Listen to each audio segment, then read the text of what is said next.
खबर दिन भर में आपका स्वागत। आपके साथ मैं हूं पुनीत। खबरों की करेंगे शुरुआत रतलाम से बड़ी खबर के साथ। बॉडी बिल्डिंग प्रतियोगिता में सियासत की तस्वीर देखने को मिली। महिला पहलवानों को लेकर मामला गर्मा गया। बजरंगबली की प्रतिमा के सामने अश्लीलता परोसने का आरोप लगाया। कांग्रेस ने आयोजकों पर सवाल उठाए। आयोजन समिति के अध्यक्ष महापौर प्रहलाद पटेल पर निशाना साधा गया। भारतीय संस्कृति का मजाक उड़ाने का आरोप है। सोमवार को युवक सुंदर कांड कर कांग्रेस गंगा जल से आयोजन स्थल को धोने वाली है।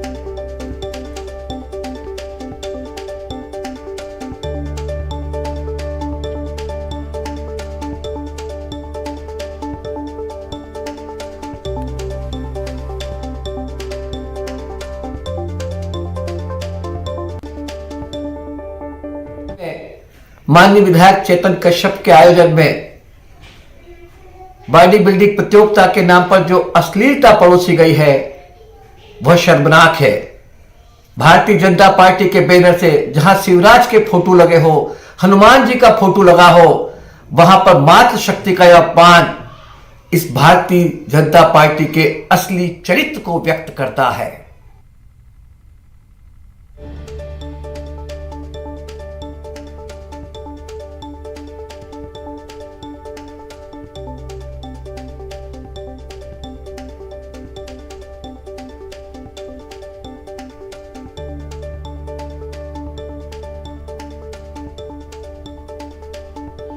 अश्लीलता परोसने के आरोप लगे। कांग्रेस आयोजन स्थल को गंगा जल से धोने का काम करने वाली है।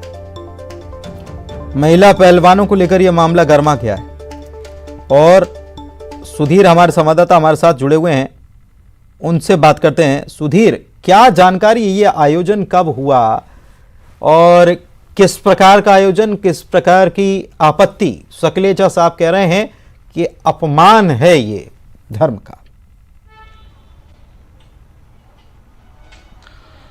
देखिए, राष्ट्रीय स्तर की बॉडी बिल्डिंग स्पर्धा का आज आयोजन हुआ था रतलाम शहर में, जिसके आयोजन समिति के अध्यक्ष थे रतलाम शहर के नगर निगम के महापौर प्रहलाद पटेल।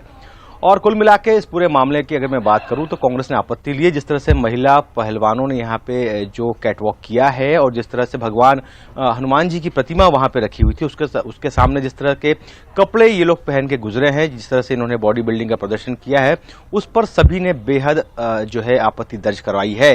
कांग्रेस का साफ तौर पर कहना है कि यहाँ पे खुले तौर पर अश्लीलता परोसी गई है। भारतीय जनता पार्टी का ये पूरा प्रोग्राम था और कल जो है युवक कांग्रेस शहर के धानमंडी जो हनुमान जी का बड़ा प्रसिद्ध मंदिर है वहां पर सुंदरकांड का पाठ करेगी और उसके बाद जो विधायक सभागृह है जहां पर यह पूरा आयोजन किया गया था उसे गंगा जल से धोएगी। तो कुल मिलाकर शहर की राजनीति इस पूरे मामले को लेकर गर्मा गई है और साफ तौर पे आज शाम से ही लगातार सोशल मीडिया पे कांग्रेस एक कैंपेन चला रही है कि इसे भारतीय संस्कृति का जो है पूरी तरह से अपमान बताया, नारी शक्ति का अपमान बताया और उस पूरे आयोजन को जो है अश्लीलता से जोड़कर कांग्रेस ने रखा है। और अब देखना यह है कि आखिर भारतीय जनता पार्टी की ओर से, खासतौर पर महापौर की ओर से क्या कुछ इस पूरे मामले को लेकर स्टैंड आता है।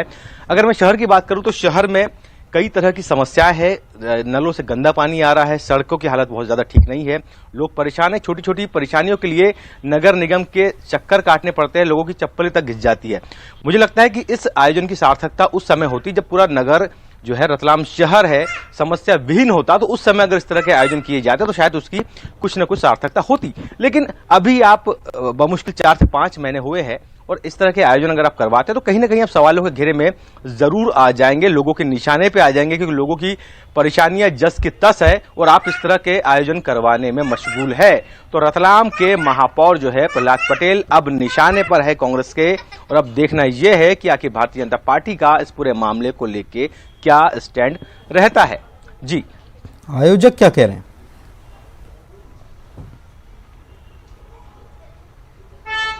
देखिए, आयोजक की ओर से अभी किसी भी तरह का जवाब नहीं आया। आयोजक खुद रतलाम के जो महापौर है कल वे सफाई दे सकते हैं इस पूरे मामले को लेकर, क्योंकि आज दिन में ये प्रतियोगिता थी और शाम से ही लगातार जब ये वीडियो सोशल मीडिया पे जो व्हाट्सएप, इंस्टा से लेकर तमाम जो सोशल मीडिया के माध्यम है वहां जब वायरल हुए तो उसके बाद लोगों की भी प्रतिक्रिया सामने आने लगी कि भगवान एक चीज और, जब महापौर ये आयोजन करा रहे थे, जाहिर सी बात है कि बड़ी संख्या में लोग जुड़े होंगे और ये इसका तो इन्विटेशन और तमाम बड़ा प्रोग्राम है, तब किसी ने आपत्ति नहीं जताई थी कि ऐसा कुछ होने वाला है? और ये कार्यक्रम हो जाने के बाद अब कांग्रेस कह रही है। देखिए, महिला महिला पहलवानों को लेकर संशय था कि आखिर महिला पहलवान आएगी तो इस तरह का प्रदर्शन नहीं होगा, क्योंकि रतलाम बहुत ज्यादा जो है बड़ी जगह, मैं कहूंगा कि बहुत मेट्रो सिटी के समान नहीं है कि जहां इस तरह के आयोजन अमूमन होते रहे। पहली बार है, जहां तक मेरी जानकारी है, कि महिला पहलवानों का इस तरह से जो उनके जो कॉस्ट्यूम होते हैं वो पहन के उस पर रैंप पे उतरना, तो ये पहली बार यहाँ पे देखने को मिला है। क्योंकि इस तरह का माहौल रतलाम में कहूं या मालवा में बहुत कम देखने को मिलता है, तो इस बात को लेकर भी कहीं ना कहीं बुद्धिजीवी वर्ग और खासतौर पर कांग्रेस की आपत्ति हो सकती है। लेकिन किसी को अनुमान नहीं था कि इस तरह का प्रदर्शन यहां पे होगा, जिसको लेके अब कांग्रेस मुखर हो गई है और भाजपा को कहीं ना कहीं घेरने की तैयारी में है। नहीं, लेकिन ऐसी घटनाएं जब होती हैं तो हमने देखा है कि अमूमन तो ऐसे मामले बीजेपी की तरफ से उठाए जाते हैं और कार्यकर्ता कई बार पहुंच जाते हैं थाने तक कि धार्मिक भावनाएं आहत हुई हैं। और चूंकि अभी चुनाव सुधीर बहुत सामने हैं, ज़्यादा दूर भी नहीं है और ज़्यादा पास भी नहीं है, लेकिन माहौल तो बनाने की तैयारी है। और ऐसे में धर्म से जुड़ा हुआ कोई मामला है तो उसको तो कोई भी राजनीतिक दल जाहिर तौर पर छोड़ना नहीं चाहेगा, वो भी बजरंग बली से जुड़ा हुआ मामला, क्योंकि अभी तो राजनीति भी मध्य प्रदेश में इसी प्रकार की चल रही है कुछ।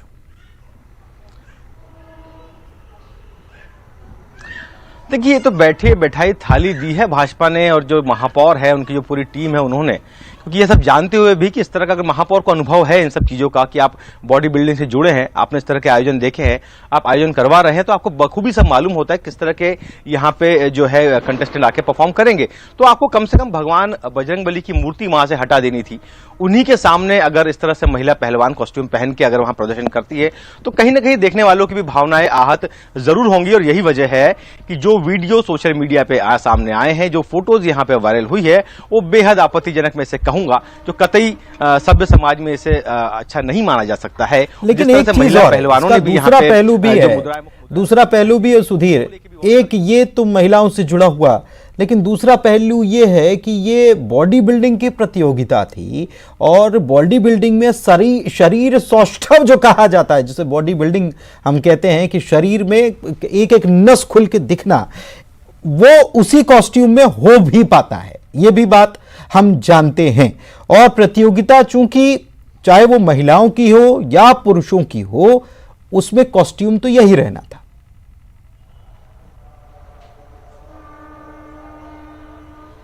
जी बिल्कुल, ये बात बिल्कुल सही है कि कॉस्ट्यूम अगर आप महिलाओं की भी प्रतियोगिता करवाते हैं तो कॉस्ट्यूम तो यही रहेगा, उनके लिए अलग से कोई विशेष परिधान नहीं बनाए जाएंगे। लेकिन बात होती है कि एक जगह की, क्या वो जगह इन सब चीजों को एक्सेप्ट करती है या नहीं करती है। मान लीजिए रतलाम में अमूमन साल दर साल या 6-6 महीने में इस तरह के अगर आयोजन पहले से होते रहे हो तो लोग इसे एक्सेप्ट कर सकते थे। लेकिन अभी लोगों को ये पच नहीं रहा है, कुल मिलाकर पच नहीं रहा है कि यह हुआ। और दूसरा आप जो बात कह रहे हैं वही कि एक तो फिर बजरंग बली की प्रतिमा हटा देनी चाहिए थी। इस प्रकार के आयोजन होते हैं तो वहां इस प्रकार मतलब दो रंग नहीं देखने को मिलते।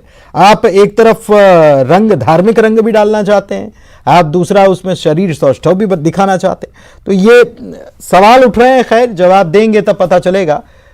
बहुत शुक्रिया आपका सुधीर। सतना से बड़ी खबर, यूपी एसटीएफ ने एमपी बॉर्डर पर दबिश दी और उमेश पाल हत्याकांड से तार जोड़ने की उसकी आशंका है। जैतवाड़ा से एक युवक को हिरासत में लिया गया जिसका नाम जो है वो अभी हालांकि सामने नहीं आया, लेकिन पेशे से वो ड्राइवर है, संदेही है।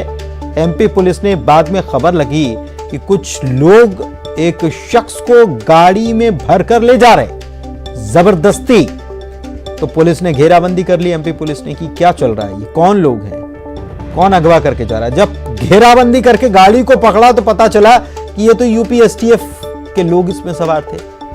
कायदा ये कहता है, नियम ये कहता है कि इन लोगों को संबंधित क्षेत्र में जाकर संबंधित थाने को इत्तला करनी थी, पुलिस को, स्थानीय पुलिस से मदद लेकर कार्रवाई को अंजाम देना था, लेकिन ऐसा हुआ नहीं।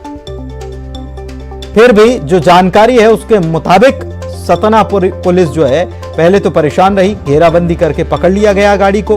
उसके बाद जब पता चला, उनके आइडेंटिटी कार्ड देखे तो पता चला कि ये यूपी एसटीएफ के लोग हैं, तो उनको जाने दिया गया, कोई कार्रवाई नहीं हुई। हालांकि नियम ये कहता है कि जब दूसरे राज्य की पुलिस कहीं जाती है तो वहां उस संबंधित थाने में उसे रिपोर्ट करना होता है और जानकारी देनी होती है कि हम इस फला शख्स को इस मामले में वांछित ये है और इस मामले में हम कार्रवाई चाहते हैं और आपका सहयोग चाहते हैं। हालांकि ऐसा हुआ नहीं इस मामले में। बिलासपुर से खबर, न्यायधानी में पति की हैवानियत देखने को मिली। 6 टुकड़ों में महिला का शव मिला है। घर में पानी की टंकी में महिला की लाश को छुपाया गया था। 6 टुकड़े किए गए थे। सकरी थाना क्षेत्र के उसलापुर की यह घटना बताई जाती है और जानकारी जो मिल रही है उसके मुताबिक ये शव जो है, इसकी जो जितना डैमेज हुआ है उससे बताया जा रहा है कि ये 2 महीने पहले की लाश है। शरीर के टुकड़े किए गए और टुकड़ों को टेप से लपेटा गया और फिर पानी की टंकी में छिपा दिया गया। पति ने पत्नी की हत्या की और फिर लाश को छिपा दिया। आरोपी पति पवन सिंह ठाकुर हिरासत में आ चुका है और इसके पीछे अवैध संबंध हत्या की वजह बताई गई है, ये आशंका है। मृतक महिला का नाम सती साहू है। घर से जब बदबू आने लग गई तो आस पड़ोस के लोगों ने पुलिस को खबर कर दी। इसके बाद पुलिस पहुंची, सकरी पुलिस मौके पर पहुंची, जांच की, सन्न रह गई, हैरान रह गई। बिलासपुर में भी इस प्रकार की वारदात, जघन्य रूप से इस वारदात को अंजाम दिया गया। 6 टुकड़े किए गए शव के। उसके बाद देखिए कितने शातिराना तरीके से, और इसको आप यही कहेंगे कि ये कोल्ड ब्लडेड मर्डर, न केवल हत्या की गई बल्कि उसके बाद 6 टुकड़े किए गए। 6 टुकड़ों को टेप में, थैली में लपेटा गया और उसको लंबे वक्त तक रखा गया। 2 महीने पुरानी तो लाश बताई जा रही है, तो आप समझ लीजिए। और उसके बाद उसको पानी की टंकी जो होती है उसमें छुपाया गया। विनोद हमारे संवाददाता हमारे साथ लाइव जुड़े हुए हैं, उनके पास चलते हैं। विनोद, पूरी घटना हमने बताई अपने दर्शकों को, और ये क्या न कहा जाए ऐसे कि ये कोल्ड ब्लडेड मर्डर है, और क्यों हुआ इसके पीछे भी क्या जानकारी है आपके पास? बिल्कुल बिल्कुल सही कह रहे हैं पुनीत, ये कोल्ड ब्लडेड मर्डर है। और सबसे अभी तो जानकारी अभी प्रारंभिक तौर पर सामने आ रही है कि पवन सिंह ठाकुर जो है आरोपी का नाम बताया जा रहा है। मृतिका सती साहू है और इनकी 8 साल पहले लव मैरिज हुई थी। इनके 2 बच्चे भी हैं, ऐसा बता रही है पुलिस। और जो घटनाक्रम सामने आया है कि आज शाम को पुलिस को ऐसी सूचना मिली थी, सकरी थाने की पुलिस को, कि एक घर से, उसलापुर के पास में एक घर है जहां पर की बदबू आ रही है और किसी इंसान के मरने की जानकारी है। उसके बाद पुलिस वहां पर मौके पर पहुंची, पहले घर की तलाशी ली गई और उसके बाद जब पानी की टंकी में झांक करके देखा गया तो उसमें लाश के टुकड़े जो कि पॉलीथिन में बंधे हुए थे, सेलोटेप लगा हुआ था, वो पुलिस ने बरामद किया है। पुलिस ने जब टंकी में एक जवान को उतारा लाश को निकालने के लिए, तो पुलिस भी खुद भौचक थी। जब लाश को बाहर निकाला गया तो उसके 6 टुकड़े जो हैं अलग अलग हिस्सों में पाए गए थे और उसे पूरी तरह से सील बंद जैसा पैक किया जाता है, ठीक वैसा ही पैक किया गया था और उसके बाद उस लाश को वहां पर ठिकाने लगाया गया था। हालांकि पुलिस की माने और कुछ एक्सपर्ट की माने तो चूंकि जैसा बता रही है पुलिस की 2 महीने पुरानी ये लाश है, यानी 2 महीने पहले जो है पति के द्वारा हत्या की गई पत्नी की और फिर लाश को छिपा दिया गया। तो ऐसा भी प्रतीत होता है कि हो सकता है कि हत्या कहीं और की हो, उसके बाद उसके टुकड़े किए हों और फिर उसके बाद उसे इस तरह से लपेट करके बाद में उसे छिपाया गया हो। तो हत्या करने का स्थान और फिर लाश को अलग अलग जगहों पर रखने के स्थान भी अलग अलग हो सकते हैं। हालांकि पवन सिंह ठाकुर को पुलिस ने हिरासत में ले लिया, उससे पूछताछ कर रही है। अभी तक बहुत ज्यादा स्पष्ट नहीं हो पाया है कि हत्या के कारणों की वजह क्या है, लेकिन प्रारंभिक तौर पर पुलिस यही मान रही कि कहीं ना कहीं यह अवैध संबंधों की परिणति है, जिसके चलते इस तरह का ये सनसनीखेज वारदात जो है वो सामने आया है बिलासपुर में। और पुलिस अलग अलग मामलों में पहलों में जांच कर रही है। फिलहाल बॉडी को जो है उसे भेज दिया गया, चूंकि 2 महीने पुरानी बॉडी है तो बहुत सारे हिस्से जो हैं वो उसके डैमेज हुए हैं। तो एफएसएल की टीम को भी मौके पर बुलाया गया था, उनके द्वारा भी कुछ जांच की जा रही है। तो ऐसा माना जा रहा है कि पुलिस अब पूछताछ कर रही है आरोपी से, तो और भी बहुत कुछ सामने आएगा इस पूरे मामले पर। जी शुक्रिया आपका।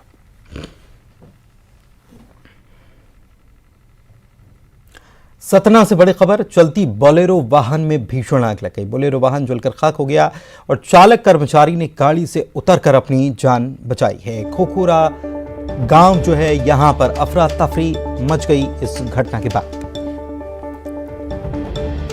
तस्वीरें आपको दिखा रहे हैं कि कैसे वाहन आग के हवाले हो गया। चलता वाहन जो है उसमें आग लग गई। ड्राइवर ने और एक और व्यक्ति जो थे उन्होंने कूदकर अपनी जान बचाई और गाड़ी को नहीं संभाल पाए, गाड़ी की आग को नहीं बुझा पाए, पूरी तरह से गाड़ी जल गई।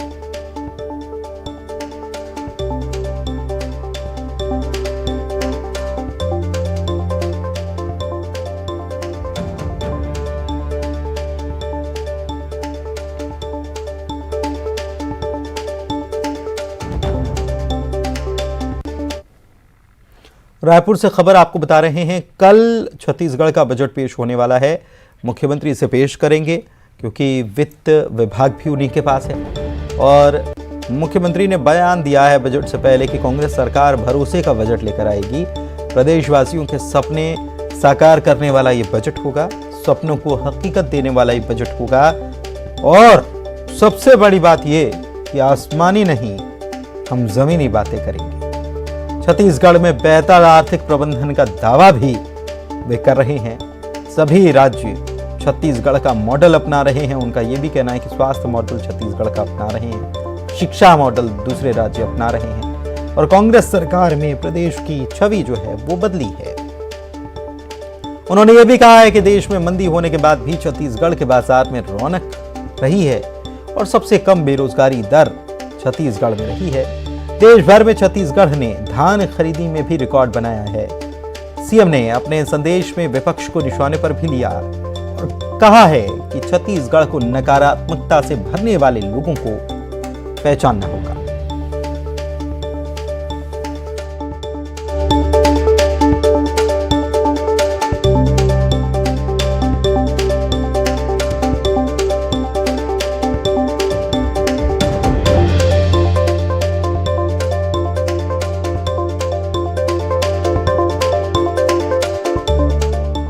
अभी तक के छत्तीसगढ़ की जनता के भरोसे में हम लोग खरे उतरे हैं। ये बजट भी भरोसे का ही बजट रहेगा। अभी तक के छत्तीसगढ़ की जनता के भरोसे में हम लोग खरे उतरे हैं। ये बजट भी भरोसे का ही बजट रहेगा। और छत्तीसगढ़ के कई कर्मचारी संगठनों ने सरकार से अपनी मांगों को पूरा करने का आग्रह किया है। संगठनों को छत्तीसगढ़ की भूपेश बघेल सरकार से बड़ी आस है। 1.5 लाख से भी अधिक एलबी संवर्ग के शिक्षकों को इस बजट से काफ़ी उम्मीदें हैं कि सरकार एलबी संवर्ग के शिक्षकों को प्रथम नियुक्ति तिथि से सेवा की गणना करके पुरानी पेंशन प्रदान करे। हम चाहते हैं कि इस बजट में महंगाई भत्ता, एचआरए, 4 स्तरीय पदोन्नत वेतनमान, नियमितीकरण, वेतन विसंगति इत्यादि को दूर करने के लिए बजट प्रावधान किया। आगामी बजट पर प्रदेश के लाखों कर्मचारी, शिक्षक, अधिकारी और दिवंगत शिक्षक परिवार से जुड़ी हुई जो है आश्रित बहनें जो लगभग 135 दिनों से आंदोलन कर रही हैं, आंगनबाड़ी कार्यकर्ता, मितानी, रसोईया संघ जो है, अनियमित कर्मचारी, सभी की उम्मीदें टिकी हुई हैं कि यह बजट उनके लिए खुशखबरी लेकर आएगा, क्योंकि पिछले 4 बजट में प्रदेश के अधिकारी, कर्मचारी, शिक्षकों को कोई सरकार के द्वारा विशेष सौगात नहीं दिया। घोषणा पत्र में कांग्रेस पार्टी ने कहा था कि अगर उनकी सरकार बनती है तो नियमितीकरण किया जाएगा। हमें पूरा उम्मीद है कि कल के जो बजट है उसमें माननीय भूपेश बघेल जी बजट में नियमितीकरण की सौगात। छत्तीसगढ़ के कल प्रस्तुत होने वाले बजट से संविदा कर्मचारियों को बहुत सारी उम्मीदें हैं। प्रदेश में कार्यरत प्रत्येक संविदा कर्मचारी अपने नियमितीकरण की आस लगाकर बैठे हुए हैं। हम माननीय मुख्यमंत्री जी से यही आग्रह करते हैं कि संविदा कर्मचारियों के नियमितीकरण हेतु बजट का प्रावधान रखें। मुख्यमंत्री कल अपने कार्यकाल का आखिरी बजट पेश करेंगे। इससे लोगों को उम्मीदें हैं, खासतौर पर युवाओं को। उनका कहना है कि राज्य सरकार के युवाओं पर खास तौर पर ध्यान देना चाहिए, मिडिल क्लास का भी ध्यान रखना चाहिए। मुझे लगता है कि स्कूल की जो फ़ीस वगैरह है वो कम होनी चाहिए, क्योंकि बच्चों को क्वालिटी एजुकेशन बहुत इम्पॉर्टेंट है।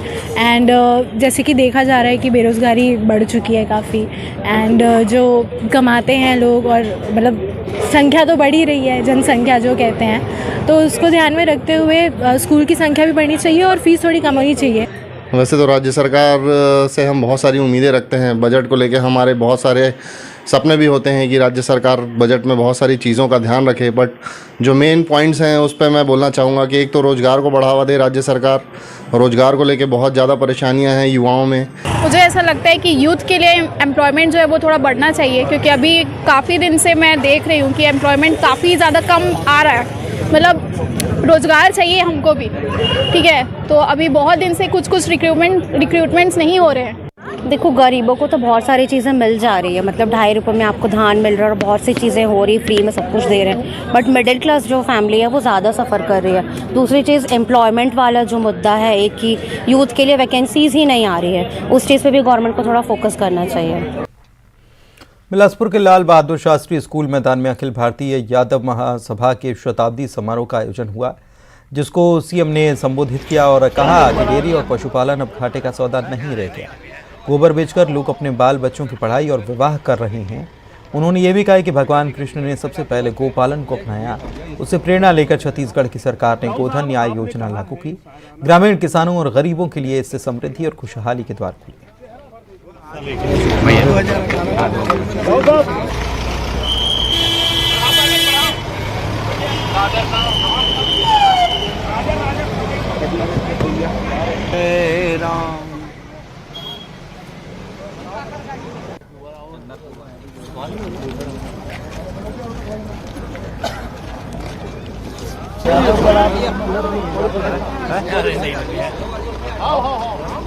निवेदन किया उसको थोड़ा देखिएगा।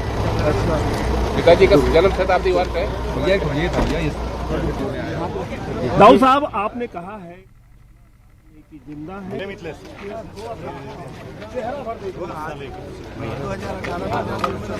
कृष्ण जब कहते हैं कि मैं वृक्षों में पीपल हूं, तो पीपल लगना चाहिए ना। शहर के लोग भी जाने, आने वाले पीढ़ी जाने, और इसलिए कृष्ण कुंज का निर्माण हर जगह। इस प्रकार से हमने, चाहे गोधन न्याय योजना हो, राजीव गांधी किसान न्याय योजना हो, हमारे साथी कह रहे थे बहुत गरीबी है।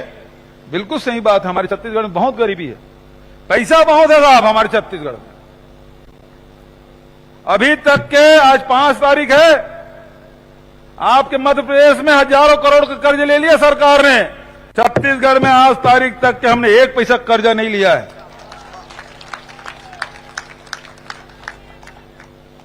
तो आज गरीबों के लिए पूरे देश में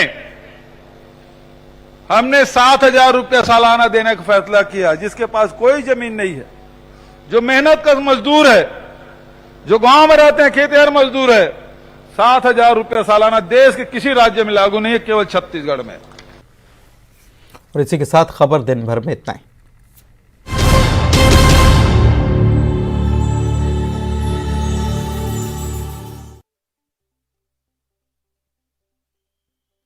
पहचान क्या है, तेरा नाम गूंजेगा तो उठेगा एक तूफान।